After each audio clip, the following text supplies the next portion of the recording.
foule amassée, des canons, on aperçoit également des drapeaux rouges. Mais qu'est-il en train de se passer du côté de la butte Montmartre ? Voilà le document que l'on va décrypter ensemble avec vous. Éric Lafont, bonjour. Bonjour Cédric. Vous êtes le directeur scientifique du Musée de l'Histoire Vivante pour ce nouveau numéro d'une série consacrée à la Commune de Paris, ce moment de notre histoire où le peuple parisien, assoiffé de démocratie, a pris le pouvoir de la capitale au printemps 1871, un mouvement d'insurrection contre le gouvernement de l'époque. Pourquoi, comment et avec quelles conséquences ? On en parle tout de suite dans Mémoire vive.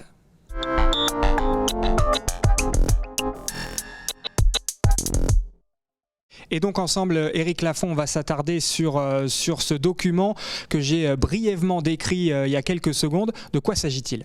Donc il s'agit d'une aquarelle, une petite peinture en couleur de Georges Thiré-Bonnier, un artiste peintre de la fin du 19e, mort début 20e.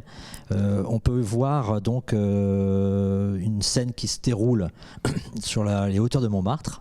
Donc nous sommes à Paris, on voit bien la batterie d'artillerie avec les nombreux canons présents sur la peinture, sur l'aquarelle. Nous sommes le 18 mars 1871 à Paris.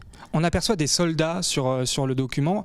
Ils sont en train de faire quoi ? Ils sont venus faire quoi ? Alors cette scène se veut une illustration de la défense par la garde nationale parisienne, donc une institution militaire, et la population parisienne, des batteries de canons installées dans Paris pour s'opposer aux Prussiens.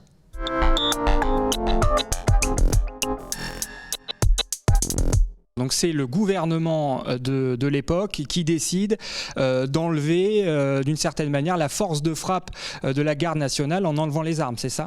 Voilà, une fois la France défaite et ayant perdu la guerre contre la Prusse en septembre 1870, que la République a été proclamée, des élections ont eu lieu et un gouvernement de la République française s'est mis en place. Et ce gouvernement a d'abord tenté de s'opposer, de continuer la guerre contre cette armée prussienne, a été battu encore plusieurs fois sur les champs de bataille et donc a été amené à ouvrir des négociations de paix avec le gouvernement, avec la Prusse.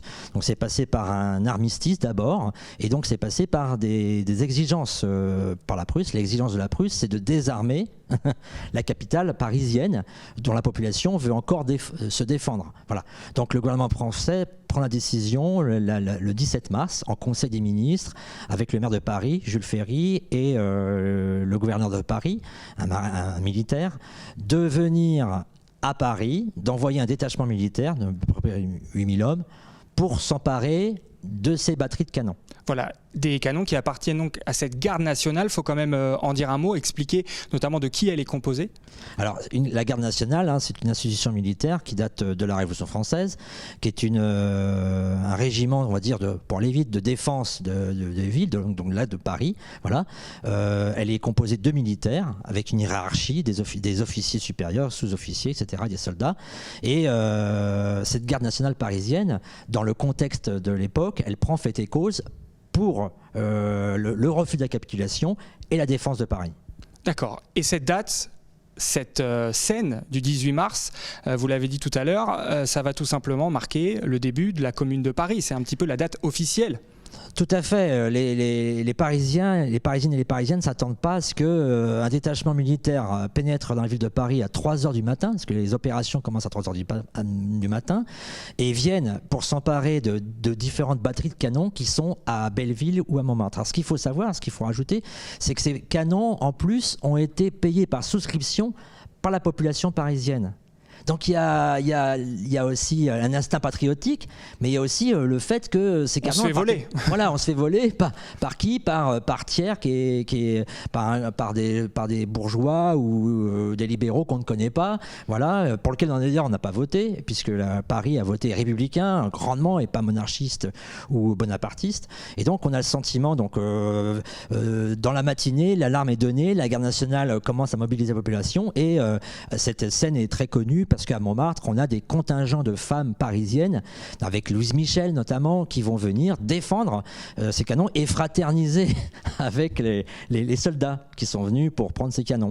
Et en pleine nuit, un peu avant minuit, eh bien, la garde nationale décide de s'ériger en pouvoir insurrectionnel parisien. Voilà, et c'est le début de ce qu'on va appeler la Commune de Paris, de ce qu'on appelle déjà la Commune de Paris.